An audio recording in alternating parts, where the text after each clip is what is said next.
Boa noite a todos. Celebramos neste momento mais um dia da nossa novena de Natal.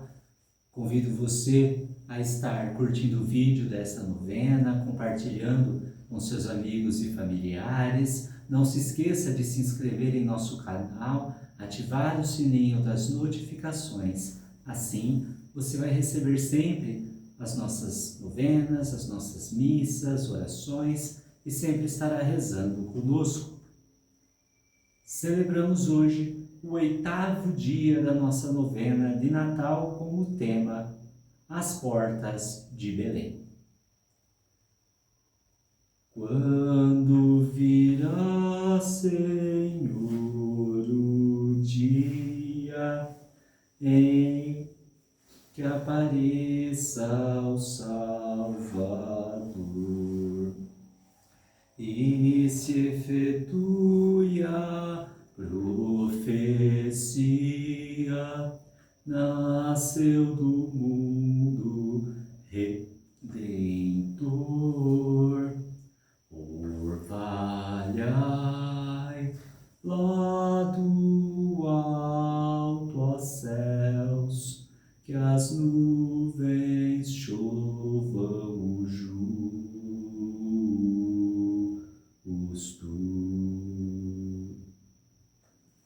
Em nome do Pai, e do Filho, e do Espírito Santo. Amém. A graça de nosso Senhor Jesus Cristo, o amor do Pai e a comunhão do Espírito Santo estejam convosco. Bendito seja Deus que nos reuniu no amor de Cristo. Vamos meditar hoje o Evangelho de São Lucas, capítulo 2, versículos 1 a 7. Evangelho de Lucas, capítulo 2, versículos de 1 a 7. O Senhor esteja convosco, Ele está no meio de nós. Proclamação do Evangelho de Jesus Cristo segundo Lucas. Glória a vós, Senhor. Naquele tempo, apareceu um decreto de César Augusto, ordenando o recenseamento de toda a terra. Esse recenseamento foi feito antes do governo de Quirino, na Síria. Todos iam alistar-se, cada um em sua cidade. Também José subiu da Galiléia, da cidade de Nazaré, à Judéia, à cidade de Davi, chamada Belém, porque era da casa e família de Davi, para se alistar com sua esposa Maria, que estava grávida. Estando eles ali, completaram-se os dias dela, e deu à luz seu filho primogênito, e envolvendo-o em faixas, reclinou-o num presépio, porque não havia lugar para eles na hospedaria. Palavra da salvação. Glória a vós, Senhor. Senhor nosso Deus, concedei-nos a vossa graça para que, auxiliados pela intercessão de Nossa Senhora e de São José, possamos preparar-nos dignamente para acolher com a alma pura e o coração generoso e sincero a vinda do vosso Filho, nosso Senhor e Salvador, Jesus Cristo. Estamos nos aproximando do final desta nossa preparação para a vinda de Jesus. O Natal está cada vez mais perto. Por isso, hoje já começaremos a olhar para Belém, aonde Maria e José chegaram, afinal, buscando pousada, e procuraremos fazer uma reflexão que seja, ao mesmo tempo, um exame de consciência pessoal um pouco mais profundo, como se fosse um pequeno retiro espiritual de preparação para o Natal. Que bom fazer assim! Hoje, que a maioria dos cristãos se esquece, infelizmente, de Jesus que vai nascer e só pensa em presentes, comida, bebida e coisas materiais. Uma coisa que vemos em todos os presépios é que o lugar onde Jesus nasceu é pobre, um estábulo onde se recolhe o gado. Umas vezes tem a aparência de uma gruta. Assim deve ter sido na realidade.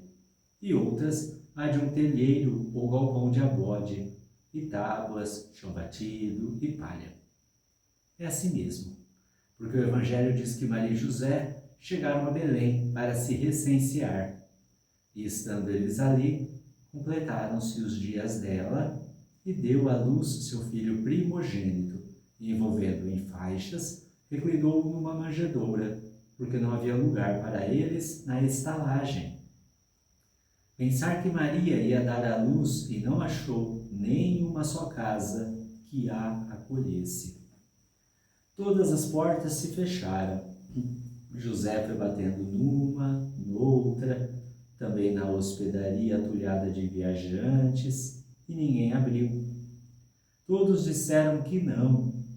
Por isso, o nosso Deus teve que nascer no desamparo, um refúgio de animais, e o seu berço foi o presépio, a manjedoura onde o gado come a palha e o feno. E uma velha tradição, que se conserva carinhosamente até hoje, diz que o único calor que a Sagrada Família recebeu na noite de Natal foi o bafo quentinho de um burro e de um boi ou uma vaquinha. Não havia lugar para eles, todas as portas fechadas. Vale a pena meditarmos hoje sobre isso.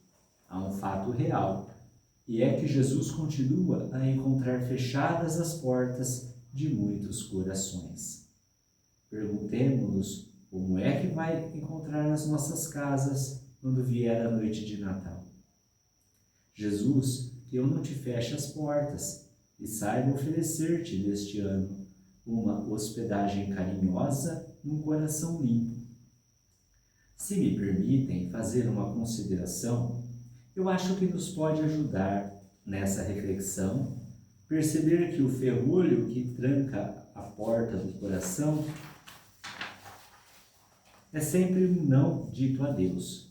Assim como a chave de ouro que a abre é sempre um sim, como o que pronunciou Maria Santíssima no dia da Anunciação. Certo? Por isso, pode ser útil para nós perguntarmos: eu digo sim a Deus ou digo não? Creio que todos nós poderíamos dirigir-nos a Jesus neste Natal, hoje mesmo, com íntima sinceridade e dizer-lhe: Jesus, eu te peço perdão, porque muitas vezes tenho fechado a porta quando tu batias, tenho passado o ferrolho do meu não. Que dor! Cada não a Deus foi um ato de egoísmo nosso, algum tipo de falta de amor. Cada não a Deus é uma escolha que fazemos, colocando-nos a nós na frente e passando Deus para trás. Dentro de cada não esconde-se algum inimigo do amor. É mesmo. Infelizmente, é um inimigo que se chama pecado. Pecar, que pena. É sobretudo recusar-se a amar. E cada recusa concreta tem um nome concreto.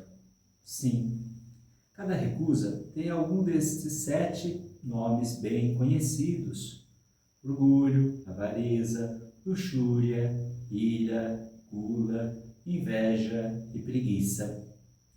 São os 7 grandes ferrolhos que trancam a porta. São os 7 pecados capitais. Com certeza, a soberba, o orgulho, é o pior. Torna-nos convencidos, arrogantes, autossuficientes, vaidosos, leva-nos a desculpar e justificar todos os nossos erros e a não aceitar correções ou conselhos de ninguém. Leva-nos a criticar e a pôr as culpas de tudo nos outros. Faz-nos desprezar o modo de ser das pessoas.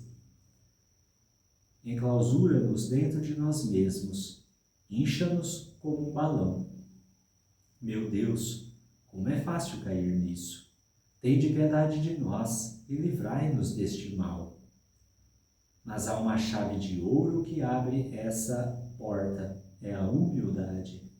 Por isso Jesus, o nosso Salvador, o médico que agora vem curar-nos, começa por dar-nos no presépio um exemplo de humildade, sendo Deus esse pequeno, a última das criancinhas deste mundo. Outras portas foram trancadas pela avareza. A chave de ouro que as abre é a generosidade. A avareza, sabemos bem disso, é aquele egoísmo que nos faz agarrar-nos ao nosso tempo, aos nossos planos, ao nosso dinheiro, aos nossos gastos, que não queremos dar nem compartilhar com os outros. É o pecado do adjetivo possessivo, que fica sendo adjetivo obsessivo. Meu, meu, meu. Meu Deus, também é fácil cair nisso. Tende piedade de nós e livrai-nos deste mal. Mas Jesus, que é Deus, quis nascer pobre e desprendido, dando tudo e dando-nos tudo, para assim curar também a nossa avareza. Jesus menino só diz: tu, tu, tu. É para ti e para a tua salvação que eu vim ao mundo. A luxúria é outro pecado capital. Consiste na procura desordenada dos prazeres do sexo egoísta. E a chave de ouro que abre essa porta é a castidade, ou seja, a pureza do coração, dos olhos, da imaginação e do corpo. É o amor esponsal puro, belo, ardente e fiel. O amor que encontra o seu sentido pleno no sacramento do matrimônio, a aliança santa que faz, com a bênção de Deus, de duas vidas numa só.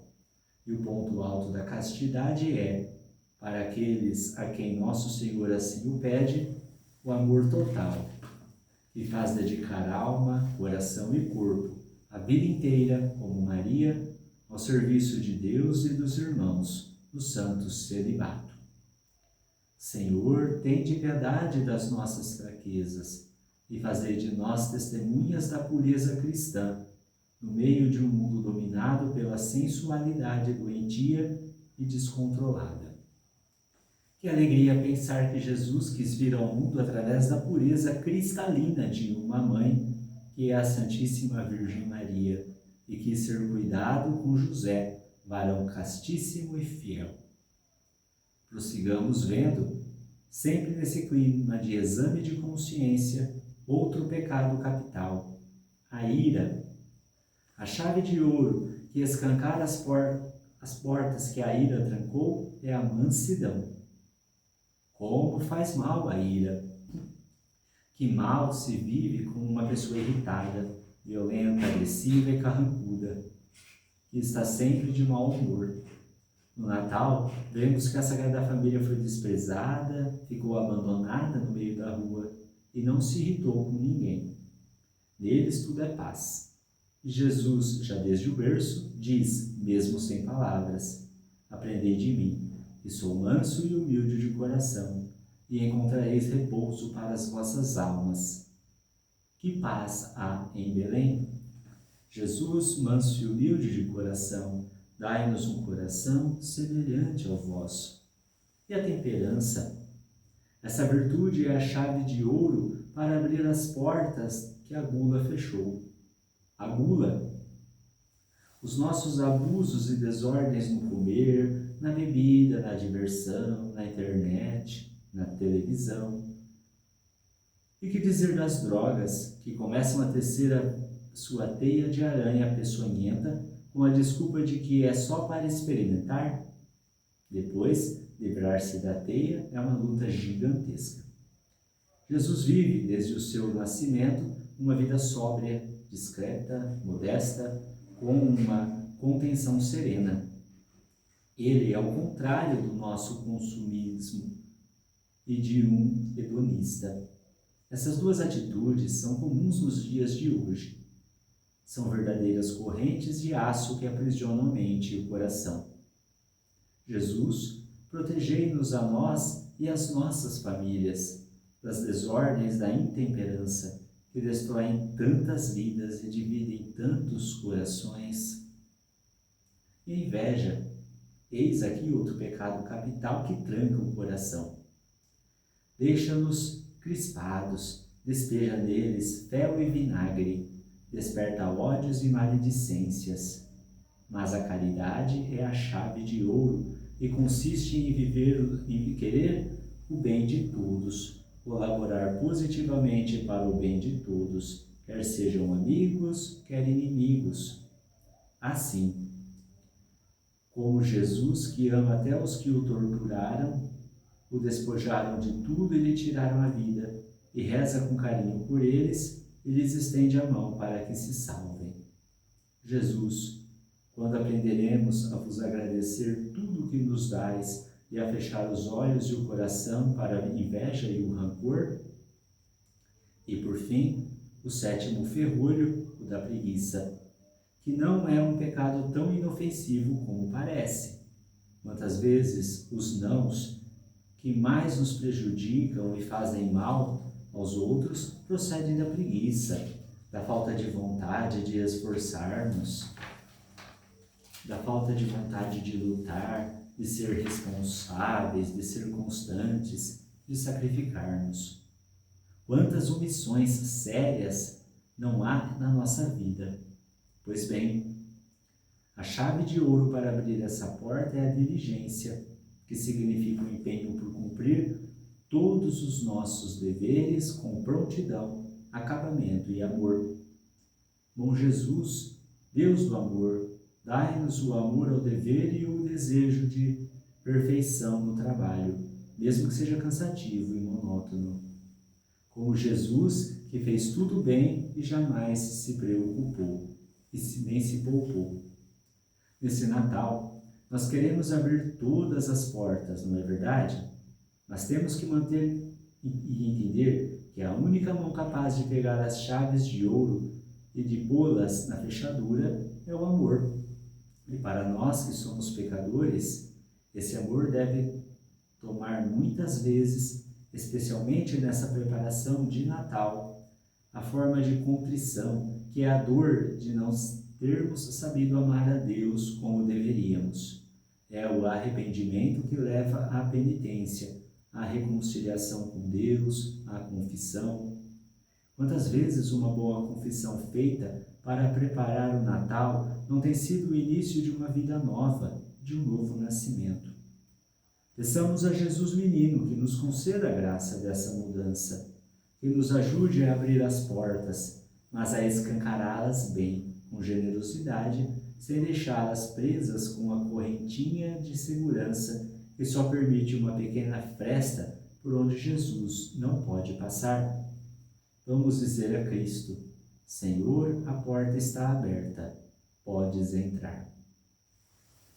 Ó Deus Todo-Poderoso, concedei aos que gememos na antiga escravidão sob o jugo do pecado a graça de confessar as nossas culpas e de sermos delas por vós libertados, para assim preparar-nos com pureza para o Natal do vosso Filho, que tão ansiosamente esperamos, por Cristo nosso Senhor. Amém. Tendo então refletido nesta noite todos esses pontos, que nós nos coloquemos já às portas de Belém também, que nós, já próximos do Natal, façamos o nosso exame de consciência, quem não procurou ainda possa procurar a confissão, e abramos o nosso coração, rejeitando o que é mundano, mas deixando que Deus nasça, para que as portas não continuem fechadas, mas se abram para o amor de Deus que vai chegar. O Senhor esteja convosco, Ele está no meio de nós. Abençoe-vos Deus Todo-Poderoso, Pai e Filho e Espírito Santo. Amém. Ide em paz e o Senhor vos acompanhe. Graças a Deus. Emmanuel, Deus conosco, venha ao nosso